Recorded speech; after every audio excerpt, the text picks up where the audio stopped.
Now I know why you want to hate me. Now I know why you want to hate me.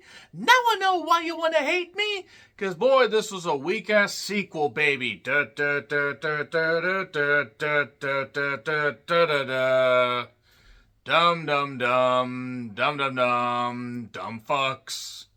I'm John Renton with a retro review of Mission Impossible 2 from 2000, directed by John Woo. When John Woo actually made good movies, or woovies as they were.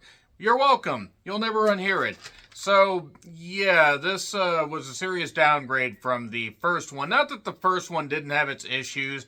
It was more of a throwback to the television show, and Brian De Palma's direction was about the only thing that carried it.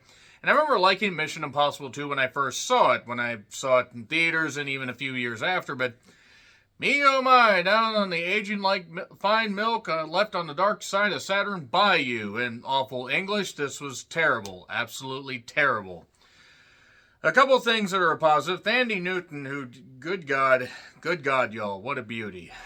And yes, there are some cool stunts, but the thing is, this was flashier yet emptier than the first one, because they realized, hey, we actually need to take this in a new direction, and they did. They then took it into a direction where the franchise was directionless until Mission Impossible 3 in 2006. So yes, once again, we see Robert Towne return, and a couple other writers that did Star Trek The Next Generation as well as Battlestar Galactica. The latter actually explains why the writing was so fucking bad. Not that I expect spy, action, crazy, physics-defying movies to have great writing, but basically this was pretty goddamn shit. You have Ethan Hunt returning once again. Now he is all badass and longer hair, and he's wearing a trench coat, and he's pulling off Matrix moves and defying physics. Yes, Tom Cruise is back as Ethan Hunt. This time, he must prevent the unleashing of a virus named Chimera when Prince Henry, yes, Doug Ray Scott himself, now known as Sean Ambrose, not Dean Ambrose, not John Moxley, badass, not any kind of Ambrose like that, he is bound and determined to unleash this virus upon the world. Returning as Luther, Ving Rhames, and again, the aforementioned Thandie Newton, who, good God. And you do have Richard Roxburgh, you do also have Brendan Gleeson, you have John Poulson. You also have Anthony Hopkins in this. I forgot Anthony Hopkins was in this movie. He's had quite the career of just making strange cameos in movies. Nevertheless, while the first one was wildly successful, this one got an even bigger budget. Instead of $80 million for the first, this one got $125 million. That'd be $230.5 million in today's money. And a $57.8 million opening, a few million more than the first one, and that would be $106.6 million in today's money.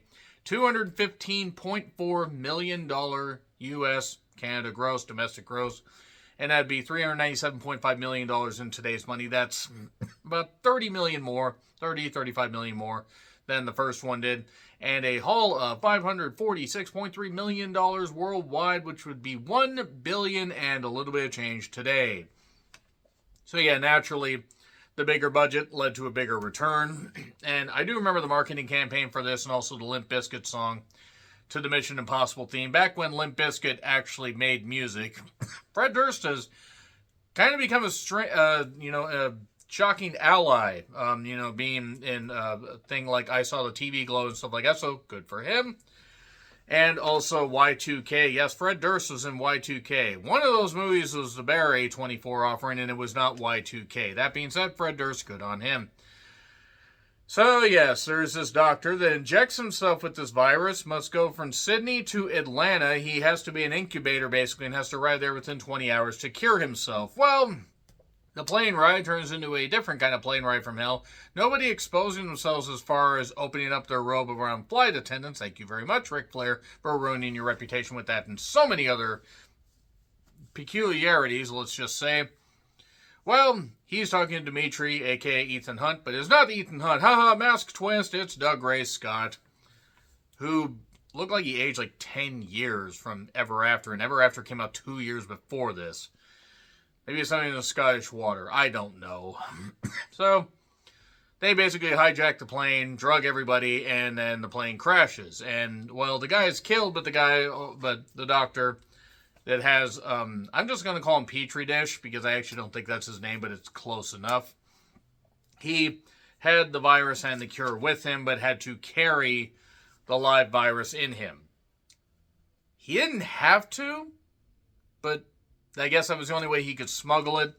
The whole point is the stuff was being smuggled, and now he has to, he basically has the cure with it. It's just all this stuff going on, this bullshit and this stupid narrative. And then we get slow-mo. Look, I'm going to be honest. John Woo movies as it were. Broken Arrow was decent, not necessarily great. Face Off I haven't watched in a while. I'm starting to think that John Woo maybe was overhyped as a director, at least by American audiences, or the vast majority. Because let's be honest, after this and after a couple other U.S. offerings, did he really do anything of note? He did Silent Night, which wasn't good. He also did a remake of The Killer, I think it was The Killer. Don't really know why the hell they did that. It's on Peacock, by the way, or at least it was, if you want to check it out. So, Cruise is doing rock climbing Joel, and yeah, insisting on doing his own stunts is going to lead to Tom Cruise's demise one of these days. But credit to him, as nutty and crackpot as he is, he's willing to put in the work. Zap Mama plays for some reason. I don't really know why in the world that's the case. And then the message, the message that he is gonna, for the mission that he's gonna choose to accept is, Brett, when this helicopter fires a missile, and then the sunglasses appear out of the bottom of it when he takes the cap off. Why? Like, I get being discreet. That's not really very discreet, though. And then he throws the sunglasses and they explode. So, the idea he must basically recruit some people, but the other one has to be Nya Hall. Yeah, should have done that in the intro. But yes, Thandie Newton, who's an expert thief, and boy, there is a scene where they're having to hide in the bathtub, and I'd fold. I don't know who wouldn't fold. But she's a great thief. She's going to go undercover, and it turns out she actually knows Sean Ambrose pretty well. Yeah, whatever. It almost gets her killed because Ethan is really, really bad at protecting people. So, nevertheless, Sean was a rogue agent or rogue something of some variety. They really are very unclear about some of this stuff. Not that it matters for that part of the plot, but when you have a 2 hour and 3 minute movie and you have slow-mo that extends that runtime, when you could have easily cut it down and probably made an hour and 50 minutes and done just the same thing, well, this could be difficult. But it's not mission difficult, it's mission impossible. Difficult should be a walk in the park for you, Anthony Hopkins says. So, you assemble the team in montage form. And they inject Thandie Newton with a tracking device in her ankle. So it's okay for a movie to do this, but if I try to do that for a girl, then I am suddenly taken into espionage court. I'm taking no further questions on that. You have to keep track of the ones you love. That's how love works, isn't it? Guys? So, nevertheless, they can drag her within 3 feet, but since this is 2000, the technology is a little bit dicey. I mean, the laptops were the size of fucking bricks. Yeah, Brendan Gleeson is in on this. He runs a thing called Biosite that, is doing all this, stuff with viruses and everything for profit. And there is a point where he is drugged and infected with Chimera. But it's actually Ethan dressed up as the doctor, the Russian doctor that you would think, Brendan Gleeson's character McCloy would know is dead, but he doesn't. Maybe he's feverish. Maybe he thinks he's feverish. It's a placebo effect. And he gives him all this information. And the masking stuff is a little bit ridiculous by this point. They did it a couple too many times in the first one. And here, you got one that I'm going to get to here in a little bit, like near the end, that is just absolutely silly because it makes no sense. And yes, it's supposed to be for entertainment, but you're stretching credibility here. Like, how in the world? But I'll get to that. So, they both know each other's moves. Sean realizes what, Ethan is going to do. He's going to descend through the stuff. We get more Ethan cable action. But this time, he has to detach the cable before the fans come up and do this. And lock in like that. Also, there's a guy that looks exactly like Aaron Eckhart that is one of the villains, Stamp as it were. His name's Hugh. They did not call him Jas. I'm very disappointed by that. Really, really silly, by the way. The actor actually isn't all that bad, but as a character, he's just ridiculous. So, yeah, basically Ethan gets in there and tries to destroy the virus, but there's one little shot left.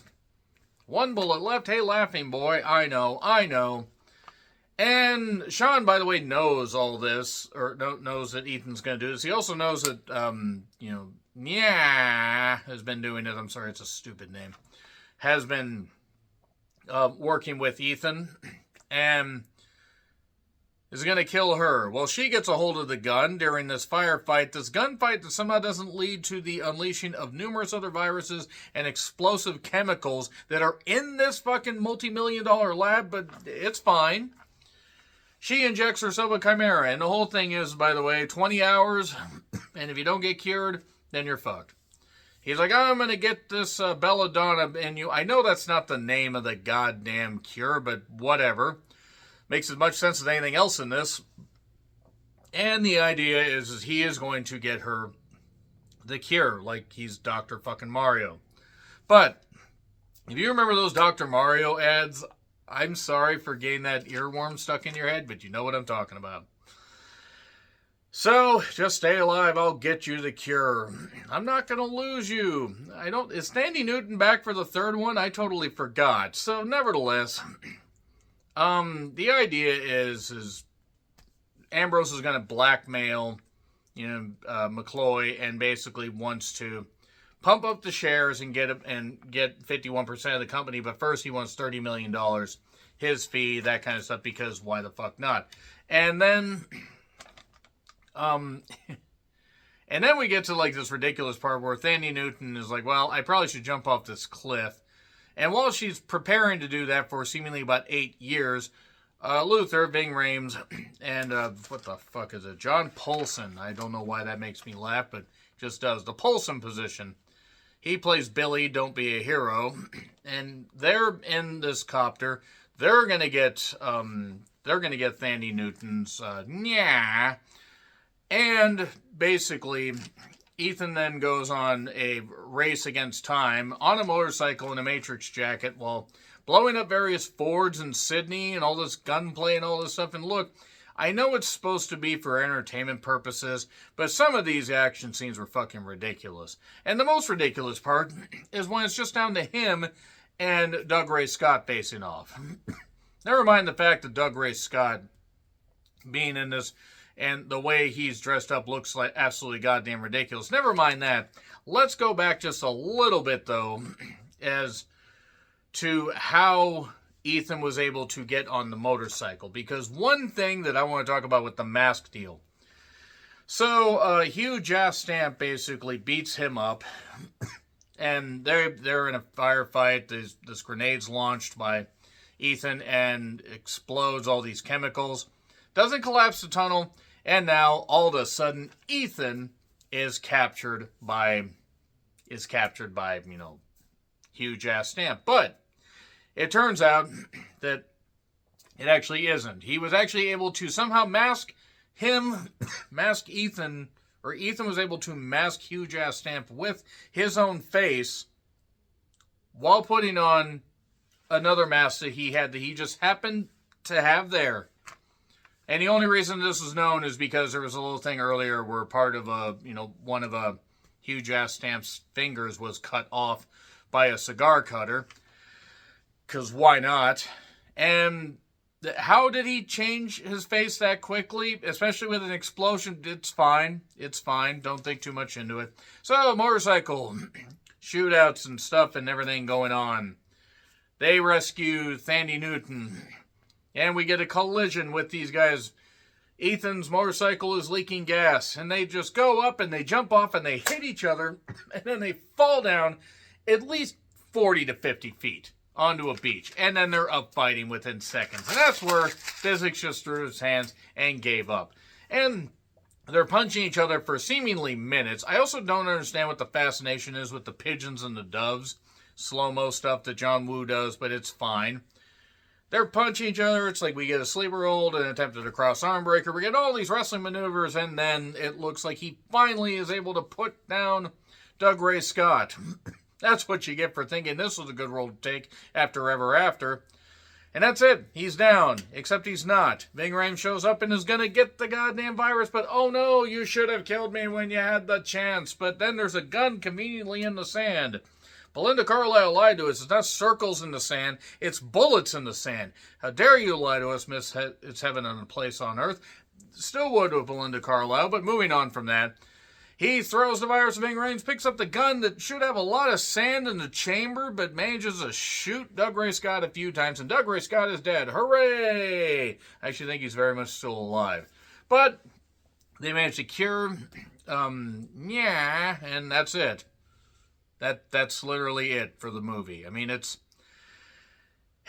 not very good. It's just really not. I mean, maybe the fact that I watched this, I watched first one, this back to back, essentially, to try and, get some of this rewatch out of the way before I get busy, over the next, few weeks of work. That makes sense. Why not package them together? But, yeah, Mission Impossible 2 has not aged all that well, and it's really ridiculous. And while, yes, they try to have a gritty plot, and they try to add more pizzazz, it also makes it feel emptier. So, yeah, I mean, I gave the other one a B. I give this an F. It's just not very good. So, anyway, agree, disagree with what I said. Like, share, subscribe, Twitter, Letterboxd, Blue Sky handles in the description. I'm John Ritland, and I'll see you soon.